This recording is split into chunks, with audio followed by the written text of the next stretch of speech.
intro.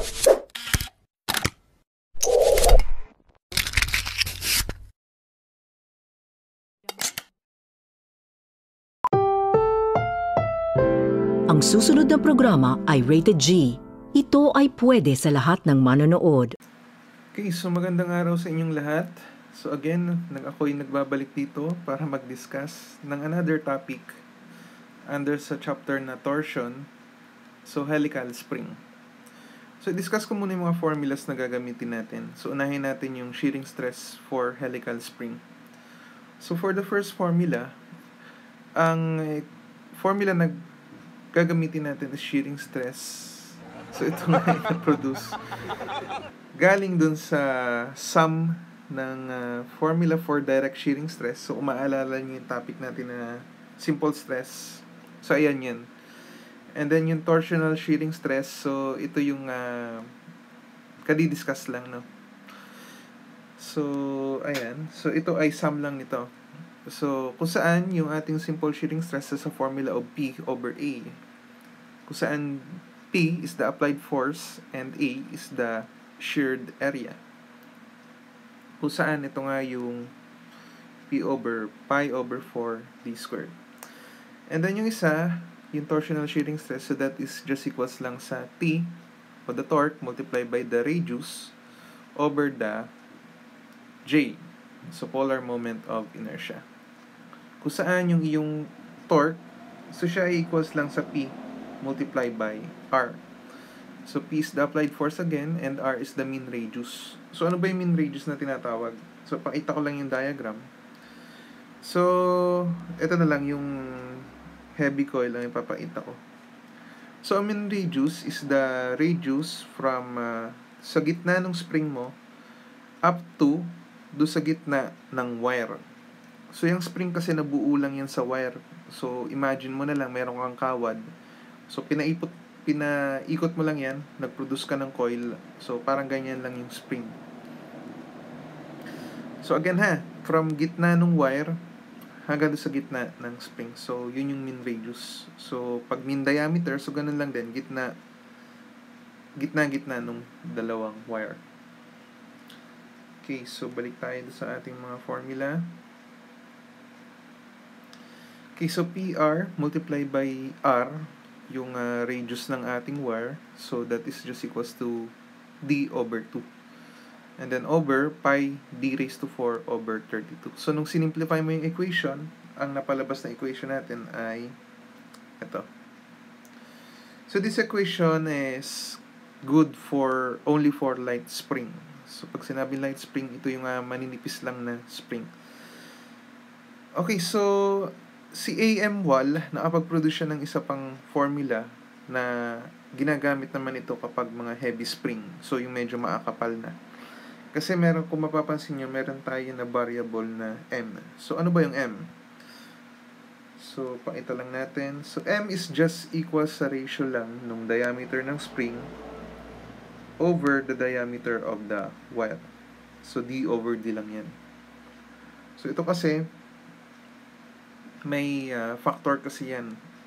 Kung mapapansin nyo kasi, doon sa light wire, ito siya. Light spring pala and heavy spring. So mapapansin nyo manipis lang kasi yung wire na ginamit sa mga light So kung ratio ang pag-uusapan, so malaki yung magiging pagkakaiba ng sagot nila. So sabi ni AM Wall, ang formula niya, so sa ulo na lang nito. So that is 16 PR over pi d cube multiplied by 4m minus 1 over 4m minus 4 plus 0.615 over m. And then kung i-consider mo rin yung ratio ng m, again that is just the ratio of diameter ng spring over diameter ng wire. Itong equation na to, ayan. So kung gagamitan mo siya ng m, ito rin yung equation na mapapalabas mo. Pero ako, I prefer na mahina kasi ako sa uluhan Kaya ang pinangahawaan ko na lang kasi dito is ito. Basta ang alam ko, yan ay sum ng direct shearing stress plus torsional shearing stress. P over A plus TR over J lang. So, para makabawas lang siya doon sa sasaulin kong formula. Wow! Ganon din naman kasi lalabas sa ulo mo siya or hindi. Kung i-calculate mo naman yan, yung pa rin naman yung lalabas. Ano? So, if I were you, ito na lang yung mga sauluin nyo. Ito, and ito. Ano? So, instead na may isa ka pa, tatlo. So, I mean, apat. Hindi pala ito dapat yung sasaulin. Ito, ayan, at saka ito. Sorry, inaantok na. Anong oras na? 10:20 PM. So, ayan, yun na lang yun sa ulo ninyo. Ano? And then ito, meron din itong formula for deformation. So, ilan na yan? Sasaulin nyo, 2. So, gawin nyo na lang 3. Dagdagan nyo ng isa. So, the formula for deformation is delta is equals to 64 multiplied by P, mean radius R cube, multiplied by N. So, ang N, so that is the number of turns ng spring. Yung pagkakapulupot niya. Kung ilang pulupot ba yung ginawa. So, 6 wrap. Kung may mga nagbe-bake dito, so yun. Kung ilang wrap nung coil yung gagawin. Over GD raised to 4. So, again, yung G mo is the modulus of rigidity. And D, that is just the diameter of the wire. Okay, so i-discuss ko lang ito nasa diagram. Ito yung sa pagkakaintindi ko doon sa nasa libro. So, meron kasi tayo na light spring and heavy spring. So, kung mapapansin nyo kasi, based on the diameter ng wire, medyo meron tayong malaking difference. So, ito kasi maliit lang yung wire na ginamit. So, imagine mo, yan lang yan. Compare dito, na mas mataba siya. So, kung kukuha daw kasi dito ng section, kung puputol ka dyan ng wire, mangyayari kasi, yung wire na kinonsider mo is almost straight. Unlike dito, so makikita mo dun yung curvature nung yung spring. So, ayan lang yan. Kaya si AM Wall nakaisip nga ng gumawa ng formula. So, sisihin nyo si AM Wall. So, siya talaga yung may kasalanan dito. Pero kung mamaya papakita ko sa inyo pag nag-solve tayo ng problem. Malaki kasi yung difference eh. If gagamitin mo yung formula for light spring para dito kay heavy. So, meron difference. So, ayun. Okay, so let's start solving a problem. So, ito is the illustrative problem do sa book nyo, yung 342. So, basahin natin. A load P is supported by 2 steel spring arranged in series as shown in the figure. So, the upper spring has 20 turns of 20 mm diameter wire on a mean diameter of 150 mm. The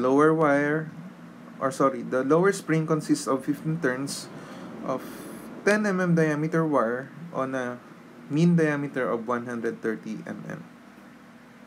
Determine the maximum shearing stress in each spring if the total deflection is 80 mm and modulus of rigidity is 83 gigapascal. So, ang ginawa ko kanina, drawing ko na siya and then inilatag ko na yung given. So, yung U, so yan yung mga values of given for the upper spring. And yung L, so that is for the lower spring. So, nung pinapahanap, so determine the shearing stress developed at each spring. Okay, so again, ilatag mo muna yung formula. But kung mapapansin nyo, meron kasi tayong binigay na deformation na 80 mm. So, sa malamang-lamang dito, may makukuha tayong isang unknown na value na siyang gagamitin natin para mahanap natin si shearing stress. So, ang gawin mo, let's just write the formula for deformation. So, deformation, so deformation is equals to, so 64 P R cubed N over GD raised to 4. So, lagay na lang natin, this is for the upper wire. And then plus 64 P R cubed N over GD raised to 4. So, that is for the lower wire. Okay, so knowing that the total deformation is equivalent to 80 mm, so equals, ano ba yung mga common term natin dito? So factor out natin ano? So 64, so same value lang din naman ng P yan, over G. Tama?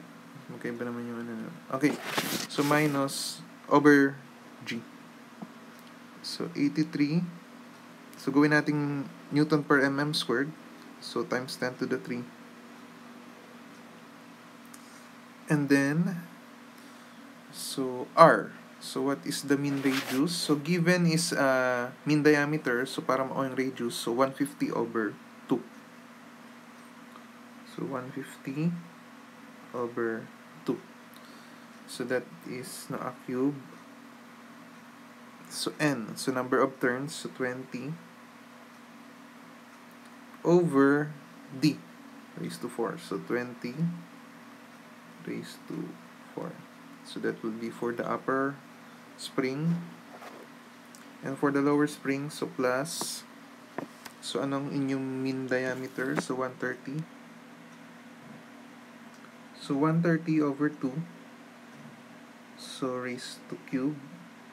And then the number of turns is 15 over the diameter, which is 10.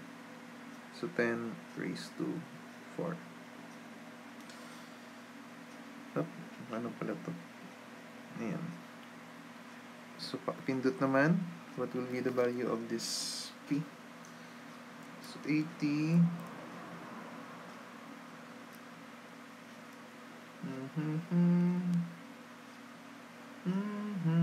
Music tayo. Akala ko ikaw ay akin, totoo sa aking paningin, ngunit ang ika'y yakapin, naglalaho sa dilim. Ninais ko mapalapit sa'yo, ninais ko malaman mo ng mga paghihirap ko, baliwala lang sa'yo. Ikaw ay aking minahal, kasama ko ang may kapal. 346 minutes later. So that will be 2, 3, 2, 2, 3. So 2, 2, 3. 2,000 years later. 2, 2, 3. 0.2758. So that will be Newton. Okay, so since may value na tayo ng P, we can now solve for the shearing stress at each spring. So, unahin muna natin yung nasa taas. So, the shearing stress, so ang gagamitin natin is yung kay AM wall formula. And then, i-compare natin mamaya yung sagot using the derived formula, using the simple shearing stress plus the torsional shearing stress. Ano? So, let's start. So, 16 P, sulat muna natin yung equation. PR over 5D cubed multiplied by 4M minus 1 over 4M minus 4 plus 0.615 over M. Okay, so substitute nyo na lang. So that is for the upper, 16. So, multiply by P. So, 223.2758. And then R. So, that is, saan ka? Ayan, so 150 over 2. So, 150 over 2. Ako, hindi pala kasya. Over pi d cube. Pi times d cube. So, dugsong ko na lang dito, ha. Multiply yan. So, 4. Wala pa rin pala tayong m. So, computein muna natin dito. So, m, that is equals lang sa 150 over 20. So, 150 divided by 20. So, 7.5.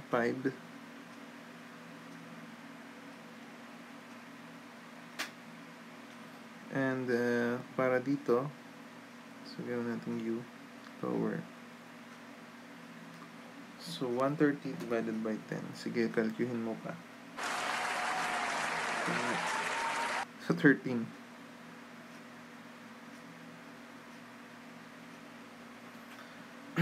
Okay. So, nasan yun? So, 4 times 7.5.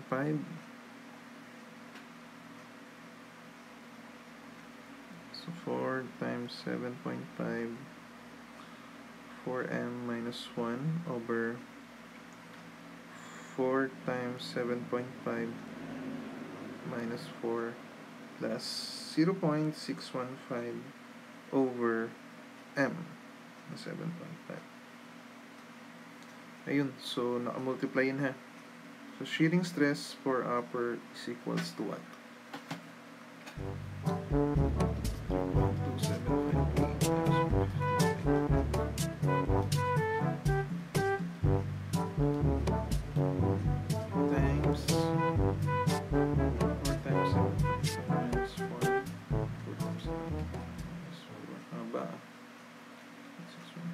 A few moments later. So the answer is 12.7649. So 12.7649. So megapascal. Okay, so same thing lang ang gagawin mo kay lower. So shearing stress for lower. So diretso na natin, ha. So 16. So P na 223.2758. So, multiply by the mean radius na 130 over 2 over pi d cube. So, what is the d? So, 10 cube. And then, ganun lang ulit yung multiply natin dito. So, multiply by 4. So, ano nga yung m natin dito? 13 minus 1 over 4m minus 4 plus 0.615 over 30. Ayun. So, we have a shearing stress for the lower. So, 16 times 2 to 3.2728 times 130 divided by 2 divided by pi divided by 10 cube times 4 times 13 minus 1 over 4 times 13 minus 4 plus 0.615 divided by 30. So the answer is 82.03. So 82.03 megapascal. Okay, so these are the answers. Box lang natin.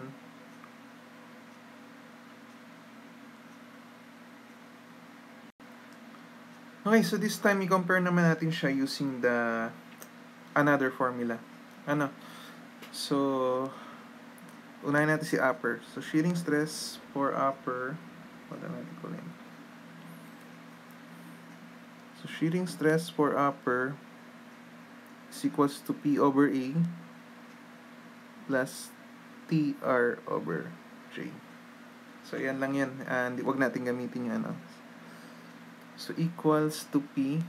So, 223.2758.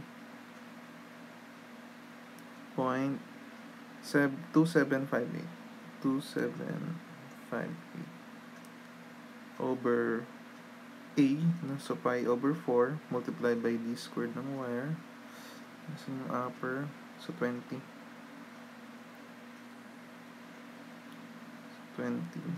squared. Hindi kasya dito. So plus TR over J. So, di ba, ang T, that is P multiplied by the mean radius. Or 223.2758 multiplied by the radius. So, ano nga yung mean radius natin? So, 150. So, 150 over 2. So, PRR. So, ano yung R? So, 20 over 2 over J. So, pi D. So, 20 raised to 4 over 32. So, what is the shearing stress? The upper. 223.2758 times 4 divided by pi divided by 20 squared plus 223.2758 times 75 times 10 times 32 divided by 5. Okay, so napalabas ko is 11.3713. 11.3713. Okay, so mapapansin nyo, there's a lot difference dito sa nauna nating ginamit na AM wall formula. And then dun para sa lower, so sige, solve na rin natin. So for the lower, so that will be P over A. So 223.2758 over, so pi over 4. So ano ang diameter nito? So 10 squared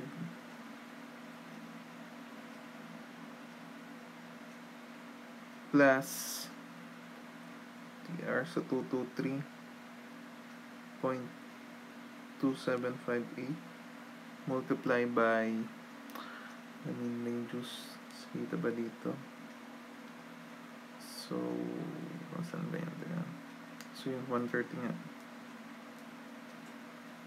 So, 130 over 2 multiplied by the diameter. Diameter over 2. So, R. So, 10 over 2. So, 5.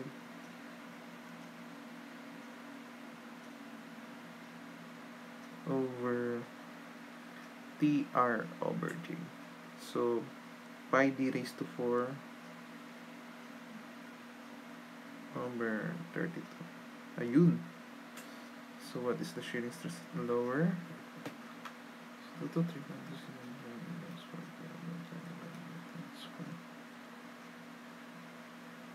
plus 223.2758 times 130 divided by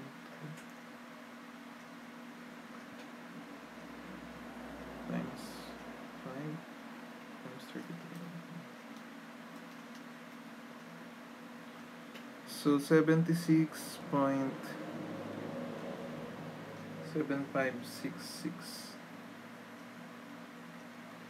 Ayun. So, ano din?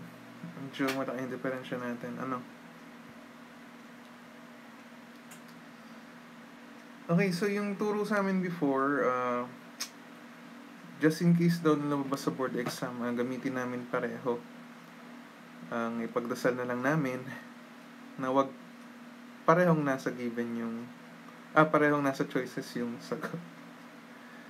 Pero ayun nga, so kapag doon kasi sa ating problems, sinabi doon kung aling equation yung gagamitin, which is good naman. or maganda siguro sa problems, i-define nila kung anong klase ng spring yun. Kung light spring ba o heavy spring. So, kung manghuhula ka, good luck. So, that ends our video. So, thanks for watching and please don't forget to subscribe. Bye-bye! Hello po, ako ulit. So, i-discuss ko na rin itong mabilis yung ating isa pang topic. So, wag mag-alala, hindi ko naman siya isasama sa exam. Tuturo ko lang. So, torsion of thin-walled tubes. So, ang formula natin sa shearing stress niya is equals to T over 2 times area times thickness. Ano ba yung area? So, ito yung area enclosed by do sa iyong thin-walled tube. So, ang consider mo dyan is yung mean diameter o mean radius. So, again, kapag mean, so gitna ng gitna. Gitna to gitna nung iyong tube. So, outer diameter minus thickness lang. Okay, so ayun lang. So, subukan natin sa isang problem. Diretso na natin dito. So, semicircle yan. Hindi lang mukhang semicircle. So, ito daw, 50 mm. And then, yung thickness niya, uniform dapat yan. So, that is 2 mm. Okay, so that is illustrative problem 336 dun sa inyong libro. So, we have a tube which has the semicircular shape shown in the figure. If the stress concentration at the corners is neglected, what torque will cause a shearing stress of 40 megapascal? So, meron ka na shearing stress na 40 megapascal. So, the required is the torque. Dali lang yan, direct substitution nga lang kung tutuusin. So, apply natin dito. So, 40 is equals to the unknown torque over 2. So, ano ba yung enclosed area niya? So, ito gitna, sa gitna to. Ayun. So, area ng semicircle. So, kalahati lang ng circle. Pi r squared over 2.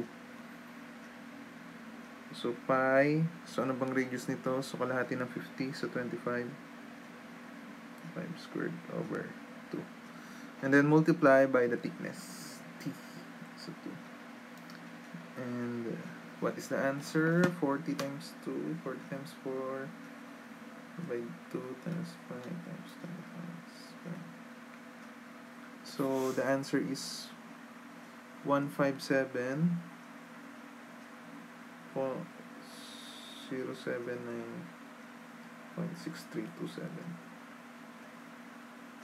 So, a Newton mm.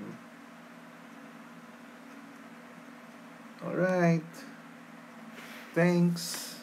Bye-bye na talaga. Thank you.